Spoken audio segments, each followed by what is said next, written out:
Mga kababayan, mabuhay!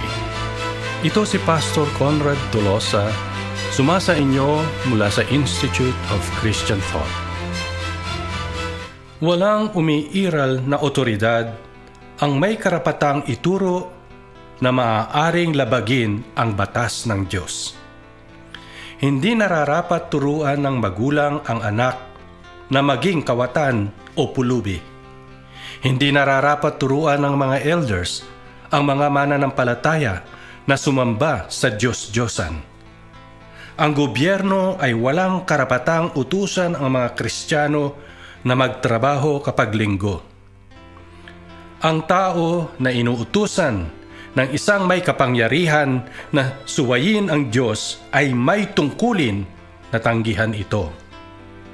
Kinakailangang sundin natin ang Diyos at hindi ang tao. Ang tanong ay ito: ano ang katungkulan ng mga elders at ng gobyerno sibil? Ang mga elders ay mayroong tungkulin na magturo, magsanay at maghanda ng mga Kristiyano sa kanilang paglilingkod tungo sa pagkakaisa, paglago sa kaalaman at sa pag-unlad ng buong iglesia. Ang mga Kristiyano ay dapat turuan, sanayin at ihanda rin sa pagiging asin at ilaw ng sanlibutan.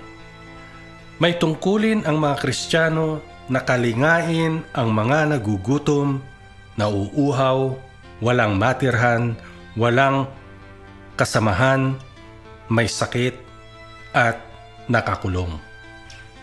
Mahalaga para sa mga pinuno ng iglesia na maunawaan nila ang kanilang tungkulin. Ang kongregasyon ay hindi nabubuhay upang maisakatuparan ng mga elders ang kanilang mga naisin, gaano man ito karangal.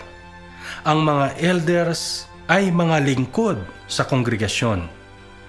Ang Diyos ay may iniatas na mga gawaing bukod tangi sa bawat miyembro ng kongregasyon.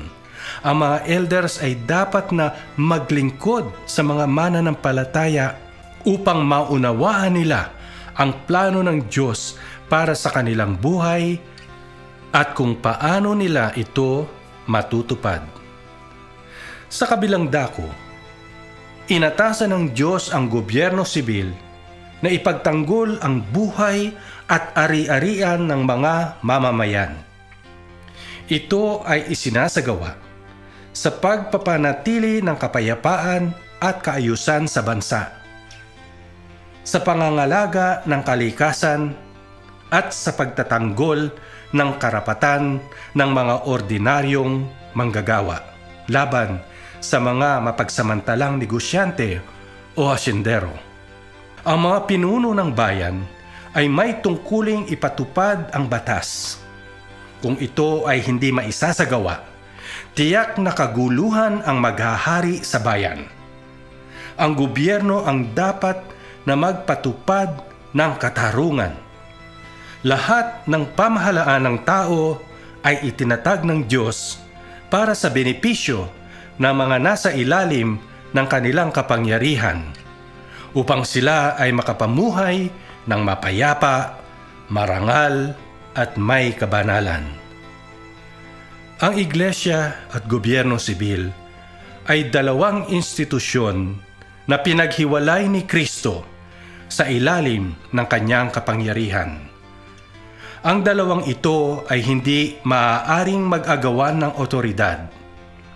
Hindi nila maaaring pigilin ang pagsasakatuparan ng kani-kanilang mga tungkulin. Panahon na upang harapin ng mga Pilipino ang kani-kanilang personal na responsibilidad. Ang 20 artikulo ng Biblical Christian Worldview ay ito: mayroong separasyon ang iglesia at estado. Pareho silang mananagot kay Kristo. Ito si Pastor Conrad Tolosa, sumainyo mula sa Institute of Christian Thought.